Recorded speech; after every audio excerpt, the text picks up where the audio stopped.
Hi, folks. I'm Father Joe Grimaldi. You can call me Joe, and I'd like to welcome you to my podcast. But now, here's our host and friend, Ken Calvert.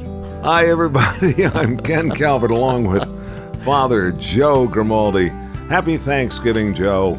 I wish you the same. Well, thank you. Got big plans for today? Well enough, yes. Yeah, you're gonna... I'm going to 2 Thanksgiving dinners. Oh, boy, there you one go. One tonight, one tomorrow. Are you a fan of the leftovers? I am. I'm a big fan of That's leftovers. always a great thing. You know what? I'll tell you what. I love to have a nice Thanksgiving dinner. Then, later that evening, maybe a little after that, tannin nap, right? Isn't that the chemical that's in turkey? It is, in the wines, That sure. makes you want to, No, it's not tannin. Tannin's in the wine. Tryptophan. Is that how you say it? Tryptophan? Yeah. That's the one that makes you so tired. It makes you want to nap, go right to bed. So anyway, it's Thanksgiving.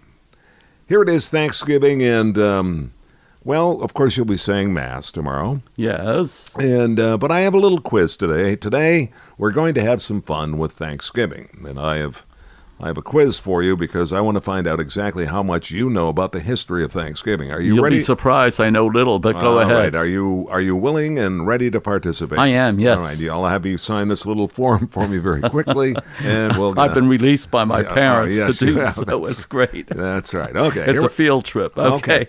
All right. The first one is rather easy. Let's do it. Are you ready? I'm ready. All right. Where was the first Thanksgiving? Well, I suppose where the Pilgrims came and lived and... More specific, please. Do I have to be specific? Yeah. Why? Somewhere in Massachusetts, isn't it? 1621 in Plymouth, Massachusetts. Plymouth is the place. Yeah, people usually think that, okay? But in reality, that's not the truth. But in reality, you're on to something here. No, let me know where. Well, in 1565, nearly 60 years before Plymouth, a Spanish fleet came ashore, planted a cross on the sandy beaches of St. Augustine. In Florida, the first city in the United States. That's right, in St. Augustine. Yes, right in northern Florida. The jury is still out on this one, but a lot of people seem to think that the first Thanksgiving was indeed in St. Augustine. So those of you living in Florida, specifically St. Augustine, give yourself a round of applause. At least the first city in the United States. Well, this is an easy one. What did they eat at the first Thanksgiving? Well, corn probably. Oh, you see, I knew you were going to do this. You're thinking too much now. You're thinking too much on this. All right. Turkey, of course. Well, although... How about chickens? Okay. Although the big feathered bird was indigenous to the area... There's a lot of turkeys in the United States. There are a lot of turkeys in the United States. There are indeed. And some have been pardoned, apparently. Yes. At least 2, anyway. That was a little hard to... Actually, there are several that have been pardoned. We're going to get to that one, too. We're going to get to the pardoning in just a little bit. Well, what did they eat at the first Thanksgiving? There's no record of a big roasted bird. No, not that I know of, anyway. The Wampanoag Indians brought deer. They brought deer to the first Thanksgiving. That would be the correct answer. And then there was a lot of local seafood given the area. Mussels, lobster, bass. There you go, huh? There's a lot to be thankful for. I could even tell you culturally with the Italians, turkey is like secondary for a meal that lasts about 4 or 5 hours. And I'll explain later. All right, that's good.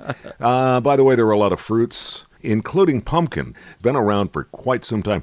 No mashed potatoes, though. Potatoes had only been recently shipped back to Europe from South America. Oh, wow. Yeah, so there were no mashed potatoes.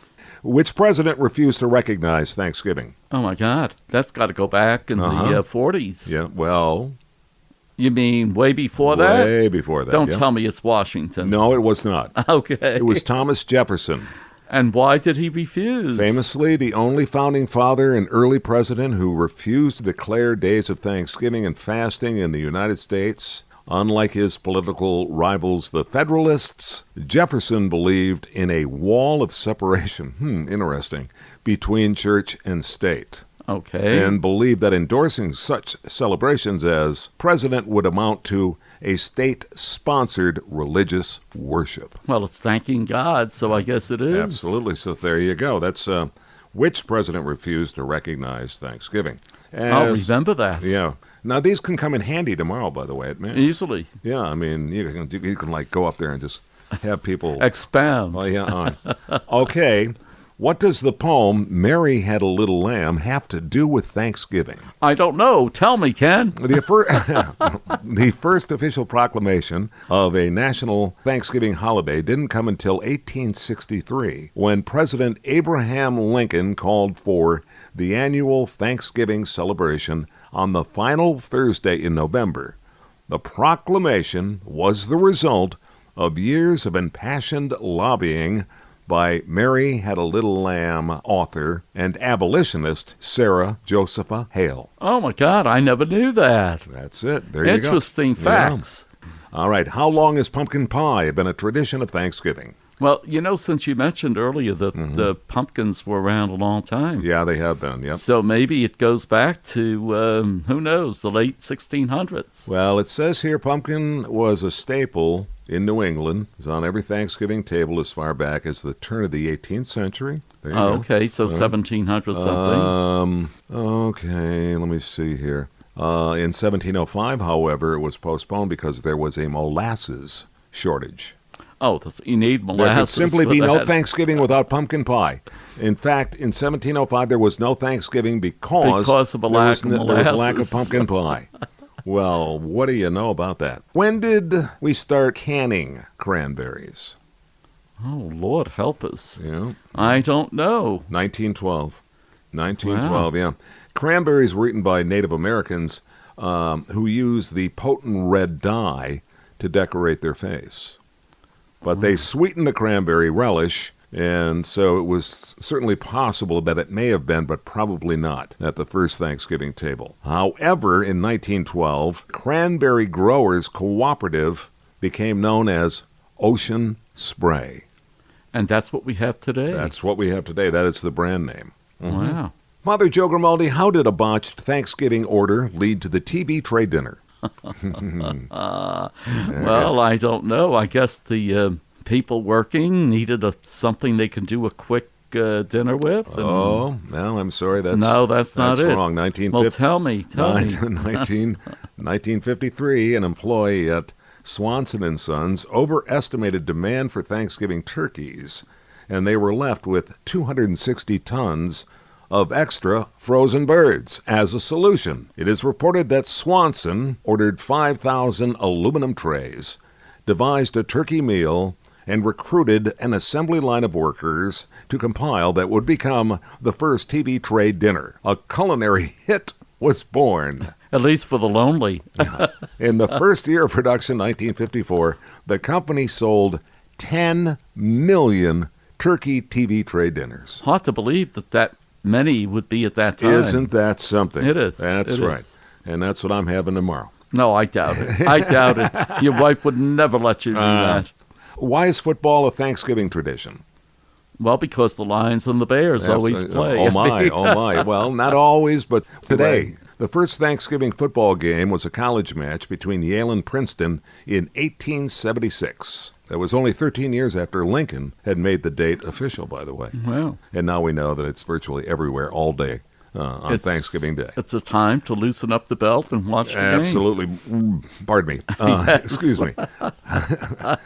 Anybody got a gas X?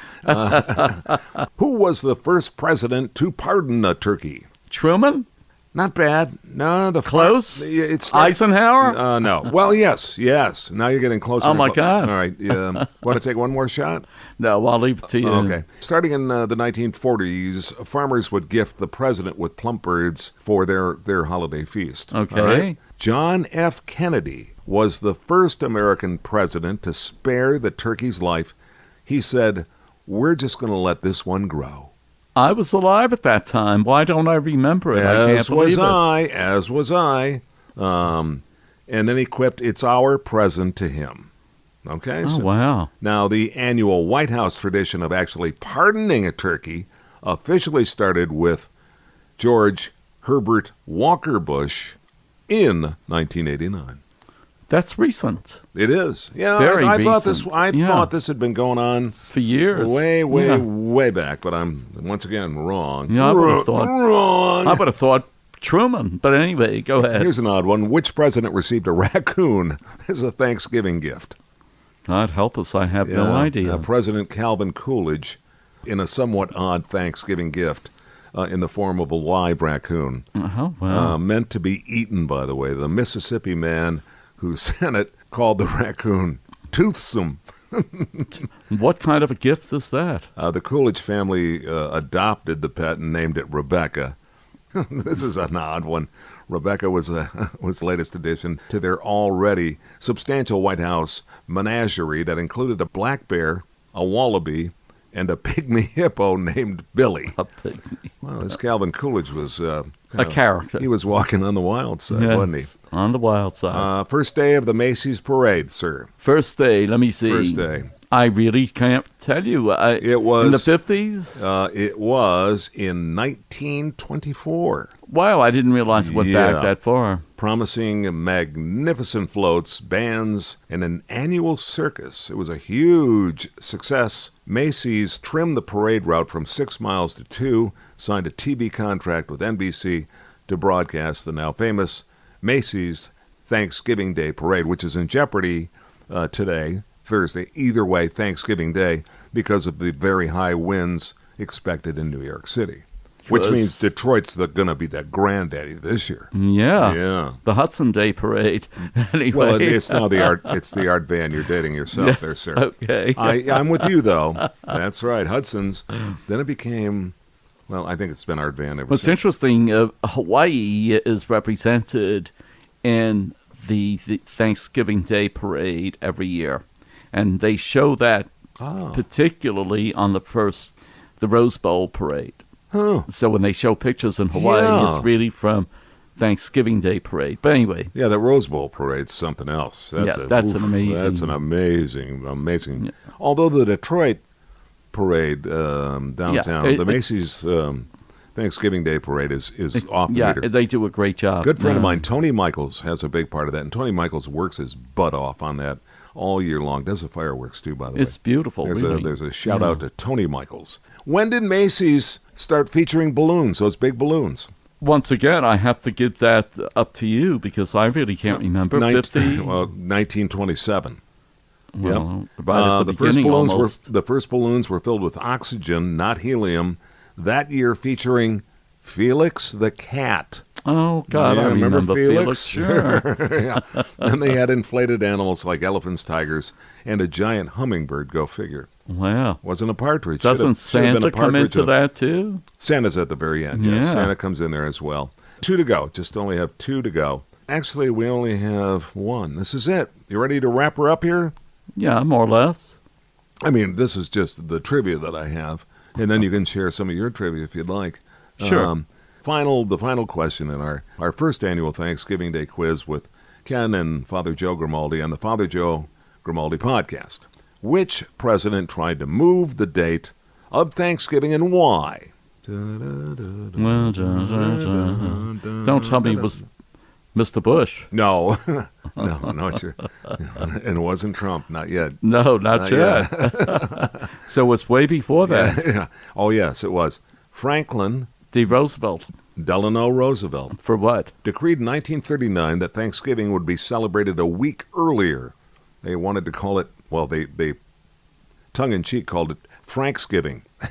Oh, God, help us. The FDR. Yeah, it was decried by the traditionalists, as you would expect, and political rivals, and was only adopted by 23 of the 48 states. Congress officially moved Thanksgiving back to the 4th Thursday in November in 1949, where it has remained ever since. Ever since. And that is the end of our first annual Father Joe Grimaldi podcast Thanksgiving Day quiz. Next year, much tougher. Let me say this. I learned a lot. Didn't you? I thought yes, I did. But you did learn a lot. I did. I will make you a copy of the quiz to take with you. Just so I could memorize the answers for next year. Yeah. You want to say something else about Sure, go ahead. Thanksgiving? Let's say something about Thanksgiving. You asked about what do people eat on Thanksgiving Day? What do people eat on? You want? Okay, It's not always the turkey. what do the Italians have on Well, the Thanksgiving? Italians make a big, big feast out of it. You sit at table at 2. Maybe you get up at 6. And it goes on and on and on with lots of conversation interrupted by different foods. However, the turkey is the very last thing to come out. Really? And we would always have these arguments because in an Italian family, you have the Italians and the Americans. So they don't do it like the Americans, okay? Yeah. All our neighbors were American. So in any case, you would start off with the antipasta. Then you would have a pasta dish, which was an elaborate ravioli or lasagna, whatever the case might be. You know, I'm getting really hungry. Then you already. have I'm really the hungry. meats that go with all of that. Huh? Then you have I contorni, as they say, the different side dishes. Oh, yeah. Then you would have your main meal, which is the turkey, followed by, they don't have sweet potatoes so much, but, other types of veggies that go along with it. But it's interesting to me because the argument at table would always be, hey, Mom, why can't we do it like the Americans?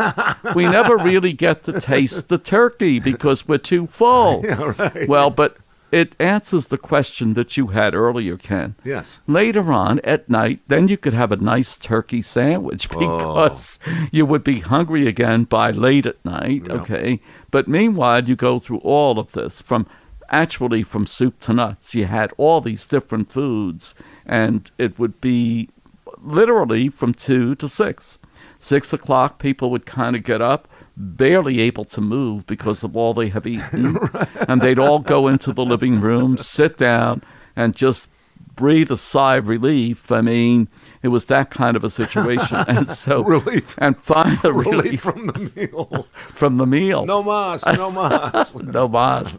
Non più, non più. Non più. Not again. But anyway, and then later on, they would have a little bit of dessert. But as I said earlier, you still were yankering for a little bit of that turkey, you know, Sure. which we couldn't have because of all the other courses. But anyway, we used to argue at table about why can't we be like the Americans? We're in America. We should have the turkey first, Yeah, not yeah. last. Yeah, it should look like a Norman Rockwell. You know what I mean? Yes. Where everybody's sitting around, got that napkin tucked in around the top of your Yes, shirt, right? yes, yes. Yeah, and and just everybody staring at it being placed on Yes, the table. that's, what a Yeah. beautiful painting. It's a wonderful, wonderful day, and I want to give thanks, by the way, for having the opportunity to do.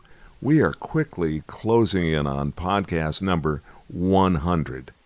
Can you believe that? I can't. 100. But I also want to thank the people that listen because absolutely. That's right where I was going. it's a wonderful thing. We have a great time doing it, and we have a very, very, very loyal audience, and I know that for a fact because I can see it in the numbers. I can see it every Thursday morning and Sunday morning. You now know that it's kind of like a Sure. newspaper showing up They're on your expecting. doorstep every Thursday and Sunday. Yeah. So we do our best to get the content up on time and nice and tidy for you. But let me take this chance to wish you and all of your wonderful, everybody that you work with over at St. Hugo of the Hills, and of course Brother Rice, and all of the various St. churches. Owens and St. Regis. But all of the people, we Yeah. hope that all the families are enjoying love and peace together, at least for a couple of hours as they have their beautiful dinner. Yes, and let us always concentrate on what keeps us together as opposed Yeah. to what divides us. And I will end with this too, and we'll open with the next podcast with this very line. There's no having to go to church on Thanksgiving. There should be a wanting to go to church on I think Thanksgiving. we touched a little bit on that the other day.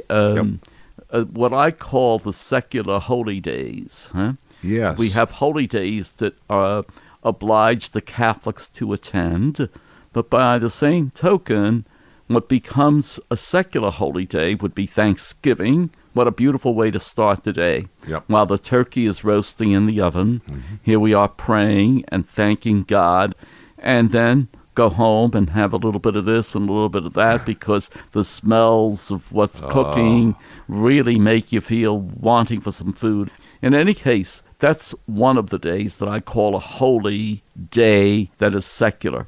Then, of course, Labor Day and Memorial Day are two other days that one begins the summer, the other ends the summer, but by the same token, individually, they are festive. And so families like to go to Mass or like to go to church in the morning and then have their cookouts and things of this sort. Sure. So one is the opening cookout, the other is the closing. It's that kind of a thing. Yeah. But these are what I call, these are days when people want to go. And really it fills the church in some parts of the world, not everywhere.